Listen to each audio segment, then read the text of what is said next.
9e jour du mois de Ramadan, je vais vous donner une idée de jus. Alors pour ce jus, il nous faut 1 litre à 1 litre et demi d'eau. Cela dépendra de la consistance du jus que vous aimez. J'ai ici 300 ml de lait de coco. J'ai ici 150 g de fraises. J'ai une orange que j'ai épluchée.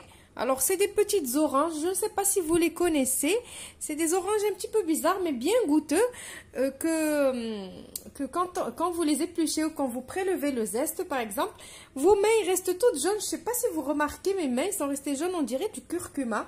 Regardez, quand on prend un petit bout de la peau et vous frottez comme ça, regardez, et ça reste jaune. Ça me fait vraiment bizarre. Je ne sais pas si vous arrivez à voir que ma main elle est devenue jaune.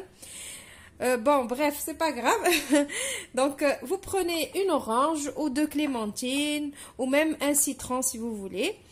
J'ai zesté mon orange et j'ai mis le zeste sur un sachet de sucre vanillé. Vous savez que moi, j'adore la vanille, même si c'est que du sucre vanillé.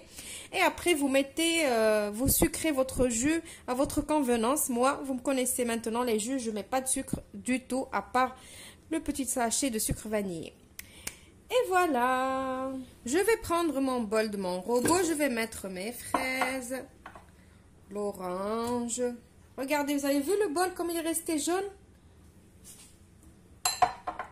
Je vais mettre mon lait de coco.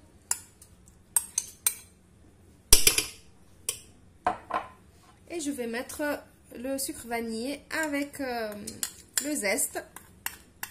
Même le sucre est devenu tout jaune. Je vais mixer tout ça d'abord. Et maintenant, je vais rajouter mon eau. Et je vais remixer tout ça. Et après, je vais le passer dans la passoire. Parce que moi, j'aime pas ce qui reste. J'aime pas la pulpe et tout ça. Et je vous retrouve juste après pour le résultat final. Et voilà, mon jus, il est prêt. Alors, j'ai déjà rempli le verre pour papa, maintenant pour maman. Et pour Dina.